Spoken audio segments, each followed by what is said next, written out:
Part 1. The Doll. I remembered Jim's description of the woman who made her. How could a woman like that make a beautiful doll? My name is Stephen Amory, and I am a doctor.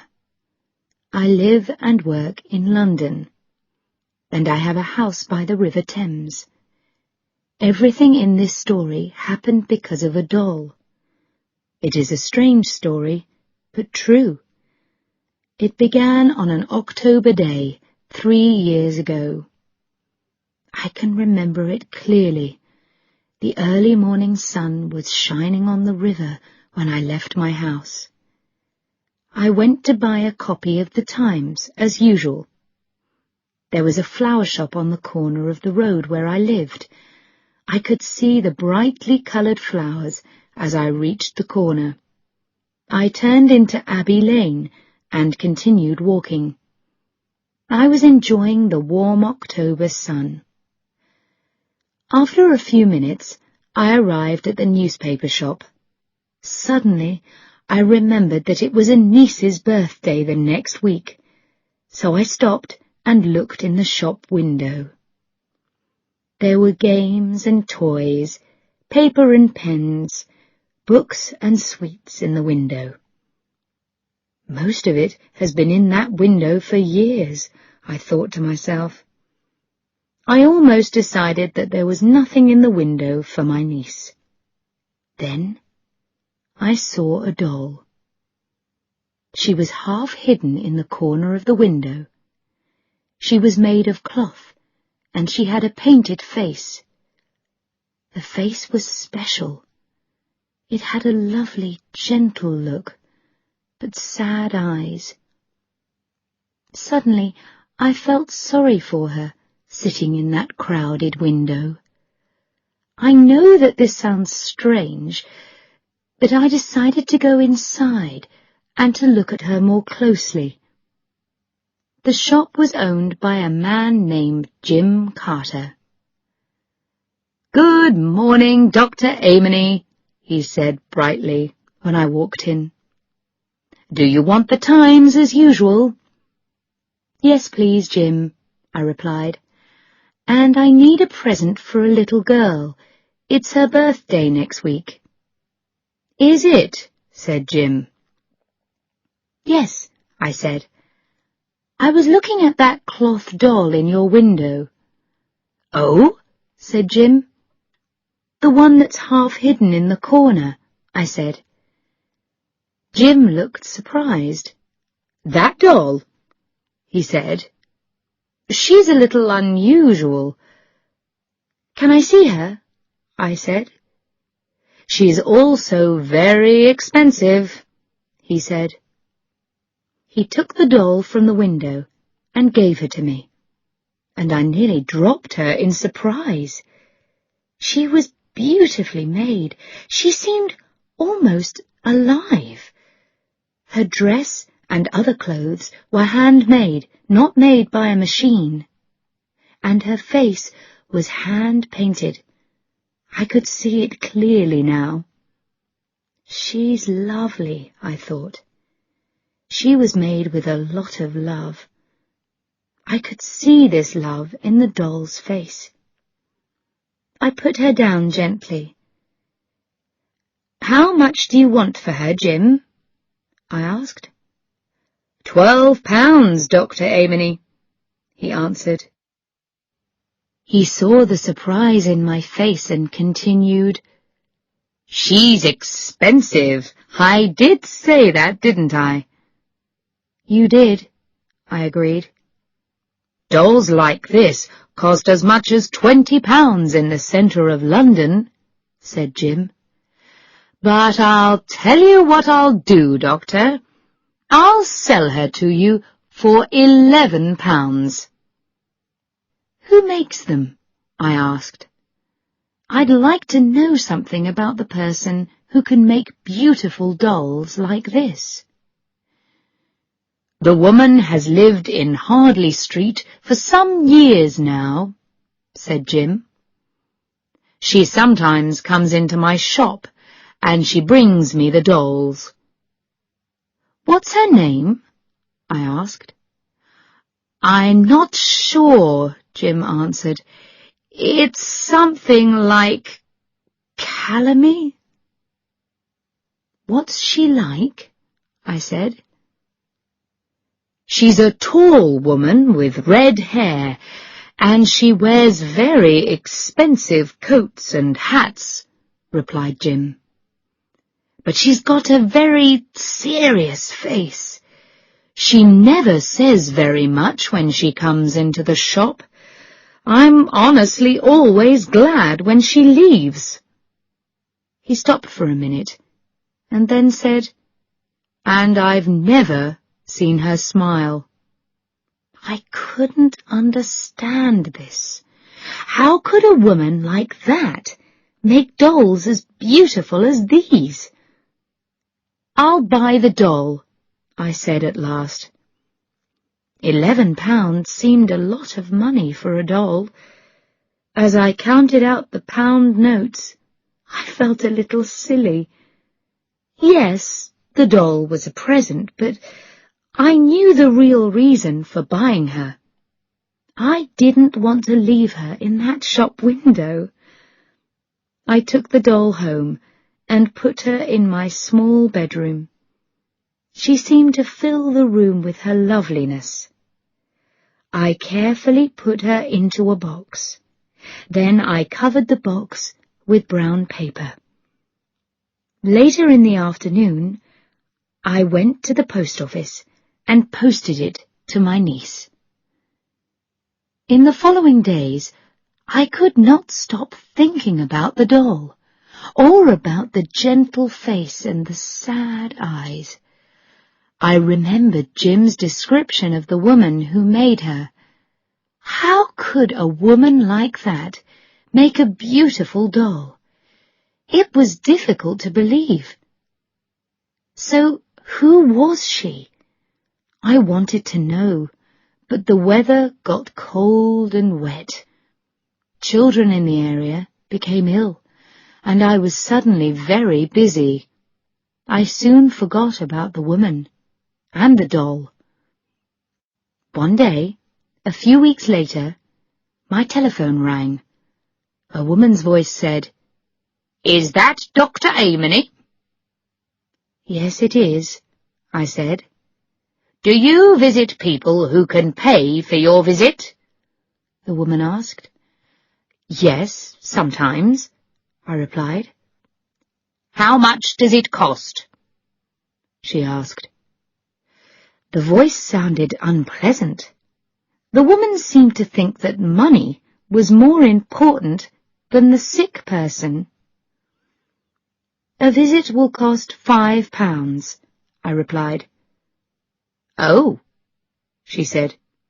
"But if you really can't pay, then I don't ask for the money," I said. "That's all right," she said. "I can pay £5. "What's your name?" I asked. "Rose Calamit," she answered. "I live in the house next to the cake shop in Hardley Street. My rooms are on the 2nd floor. "I'll be there soon," I told her. I arrived at the house next to the cake shop in Hardley Street 10 minutes later and went up the stairs. They were narrow, dirty, and badly lit. As I reached the top of the stairs, a door opened. "Dr. Amory?" said the unpleasant voice. "Yes," I said. "Please come in," she said. "I'm Rose Calamit." She was a tall woman, between 45 and 50 years old. She had red hair, dark eyes, and a bright, shiny red mouth. We went into the front room. It was a cold, ugly room, and the furniture was cheap and badly made.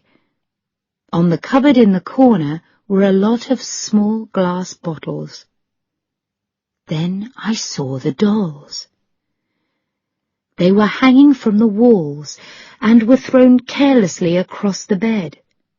Each doll was different, but each one was as beautiful as my doll. It seemed impossible that this rough, unpleasant woman could make them. Rose Calumet looked closely at me. "You're a very young doctor," she said. "I'm older than I look," I said coldly. "You think that I'm too young. Shall I go away again?" She laughed at me. "You don't need to be angry, Doctor," she said. "You're very good-looking for a doctor." "And I'm a very busy doctor," I said. "Are you the person who's ill?" "No, it's my niece," she replied. "She's in the back room. I'll take you to her." Before we went in, I had to know about the dolls. "Do you make these dolls?" I asked. "Yes," she replied. "Why?" I felt very sad.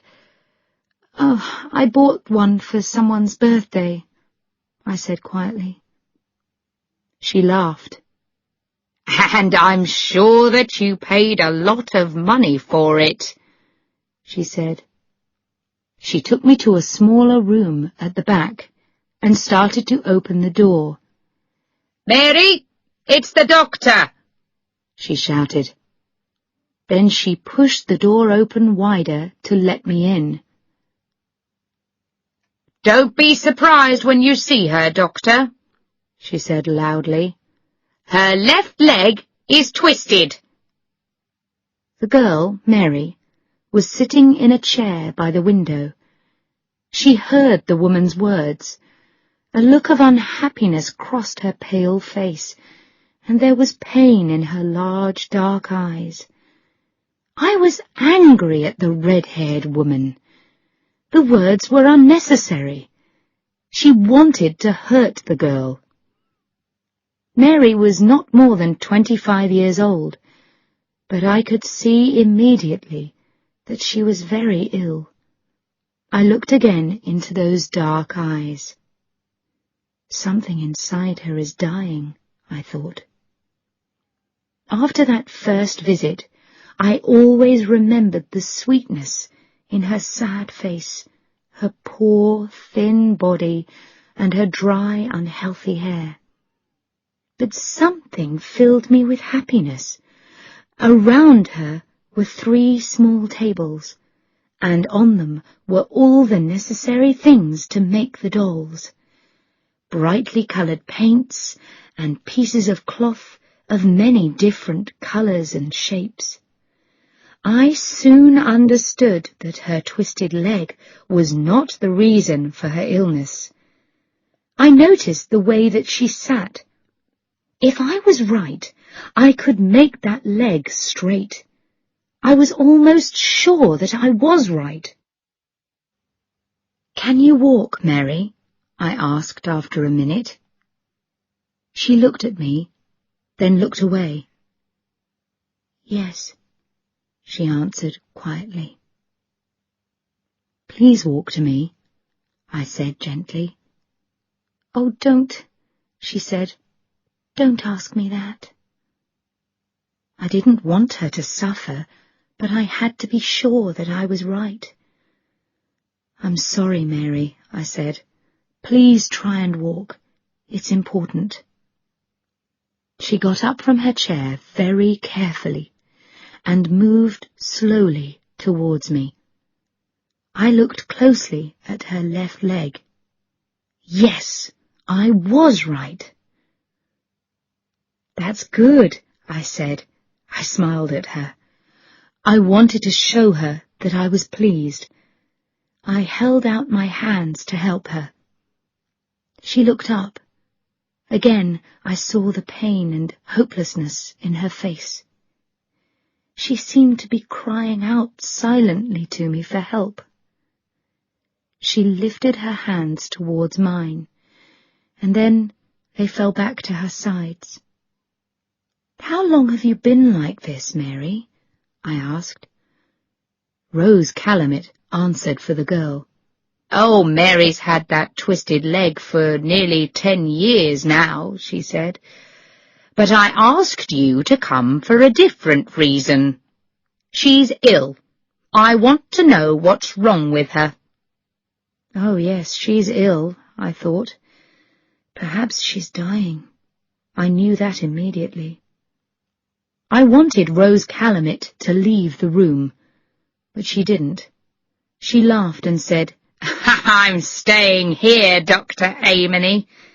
You look at Mary, then you can tell me what the problem is." When I finished my examination of Mary, I went with Rose into the front room. "It's possible to make her legs straight," I said. "Did you know that? With help, she could walk in—" "Stop!" she shouted loudly. I jumped. "That's enough. You must never say anything about that to her. The best doctors cannot help her. No stupid young man is going to give her hope. If you ever do, you won't come here again. I want to know what's wrong with her.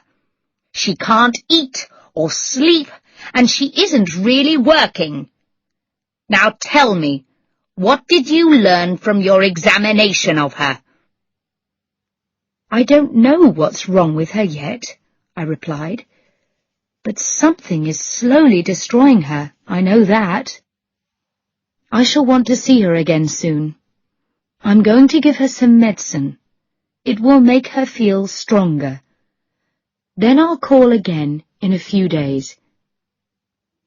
"Don't say anything about making her legs straight," she said. "Do you understand? If you do, I'll get another doctor." "All right," I said. I wanted to be able to visit Mary again, and I thought to myself, perhaps when Mary's feeling better, I can talk to her about her leg. I was ready to leave. I picked up my bag. "These dolls," I said. "Yes," she said. "I thought that you made them," I said. "I do," she said in her unpleasant way. "I draw them. Mary makes them. It stops her thinking about her leg. I don't want her to think about the fact that she'll never marry. She'll never have children." I walked out into the bright October sunshine. I knew that Rose Calumet was lying. I now knew the sweet person who made those special dolls.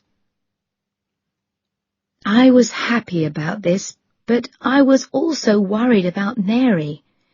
I had to discover what was wrong with her. I had to know before she died. Part 2. The Doll. Without Mary and the dolls, the money will end. But what was killing Mary? I still did not know. I discovered more about Mary during my next few visits. Her name was Mary Nolan. When she was 15 years old, she was in a bad car crash. Her mother and father were killed, and Mary was very badly hurt. The car crash was the reason for her twisted leg. Rose Calumet offered to look after Mary. The law finally agreed because there was no other person to look after the young girl. Rose always thought that Mary's father was a rich man. Then she learned that there was only a small amount of money. After that, she was unkind to Mary. She made her very unhappy. Mary was never able to forget her leg. Her aunt seemed to say, No man will love you. You will never get married and have children. No man wants a wife with a twisted leg." The years passed, and Mary began to believe her aunt. She stayed with her. She did what her aunt wanted her to do. She could see no reason to leave her aunt, so she lived an unhappy life without hope. Then Mary started to make the dolls. Rose Calamit saw how lovely the dolls were. She soon realized that she could sell them for a lot of money. She was right. After she sold a few, she decided Mary must work on them every day of the week, from morning until night. Rose did not love Mary, but the girl produced hundreds of dolls over the years. Rose was happy to take the money for them. But now Mary was ill, and Rose immediately said to herself, "Without Mary and the dolls, the money will end." But what was killing Mary? I still did not know. I could see that she was afraid of her aunt, but it wasn't that. And I couldn't ask Mary, because her aunt was always with us.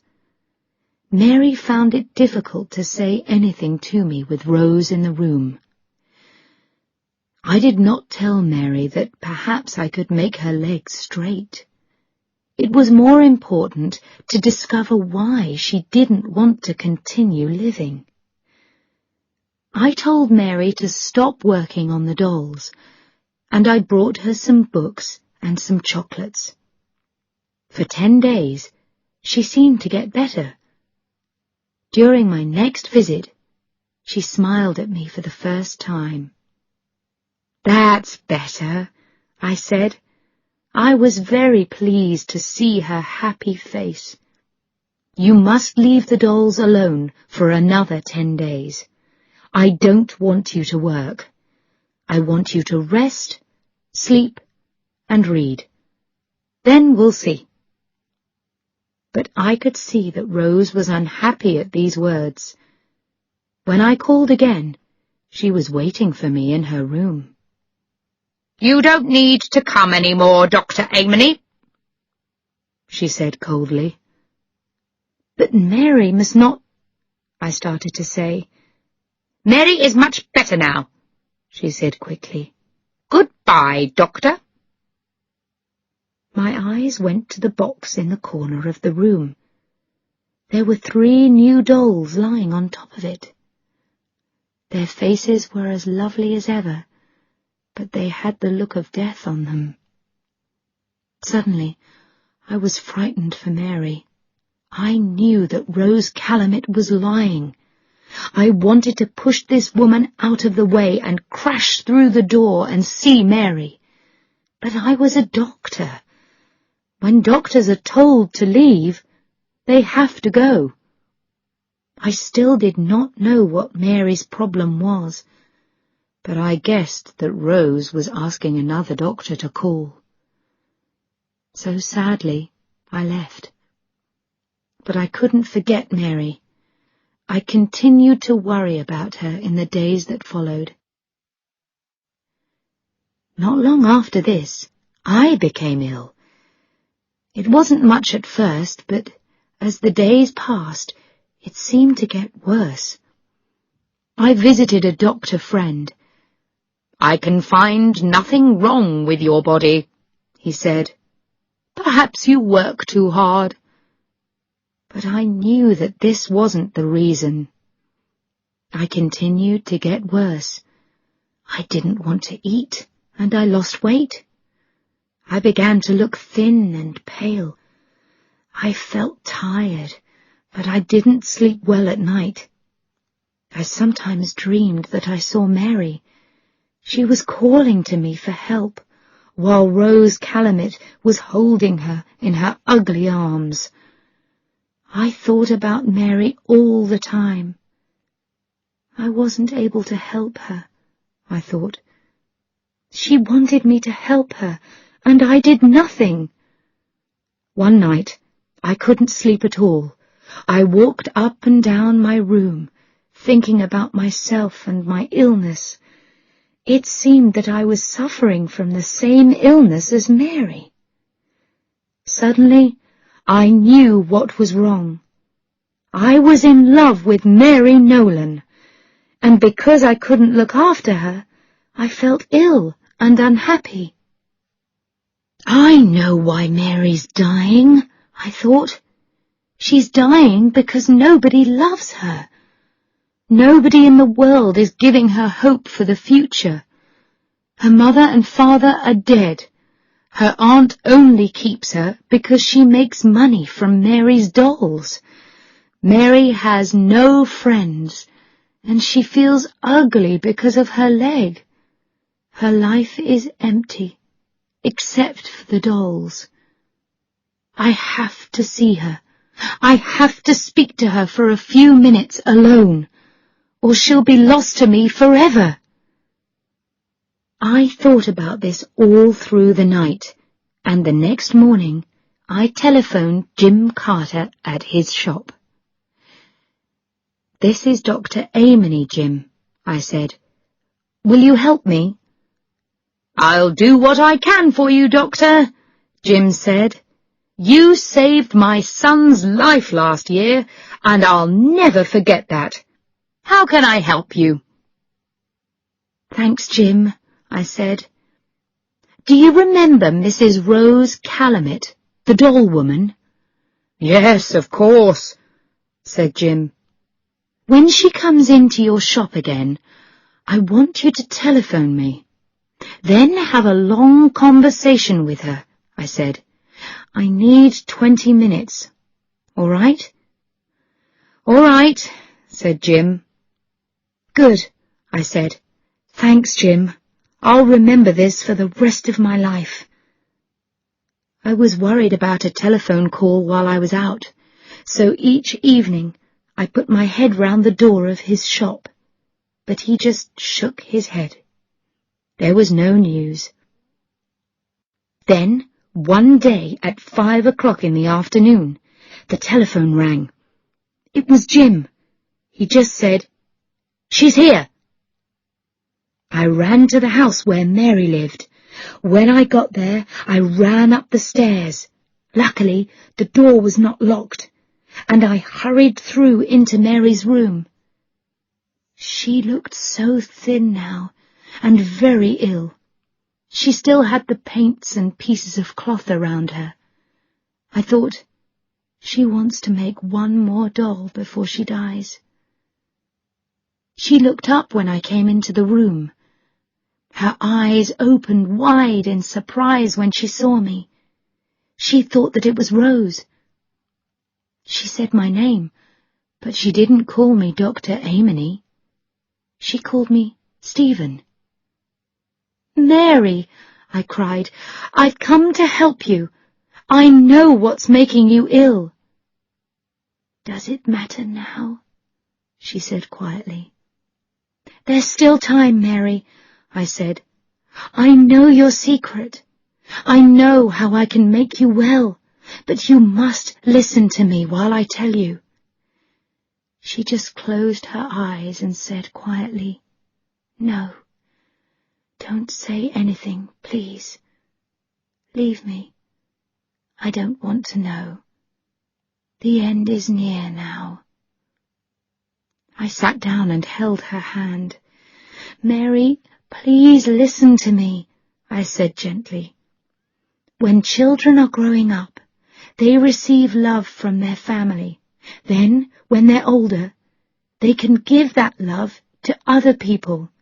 They give love, and at the same time, they receive kindness, happiness, and hope.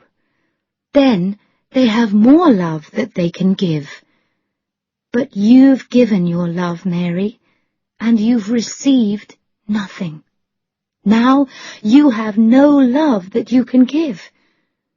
I was not sure that she could still hear me, but I wanted her to live so much.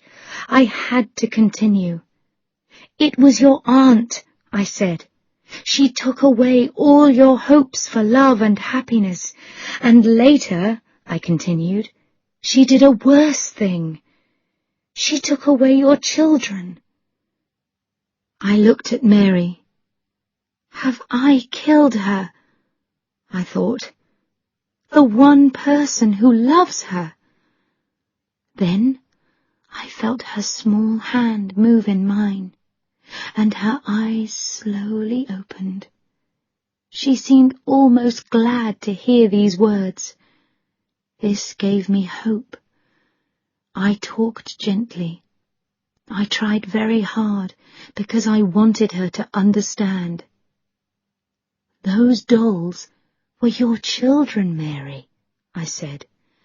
"You thought that you couldn't be a mother, so you made those beautiful dolls.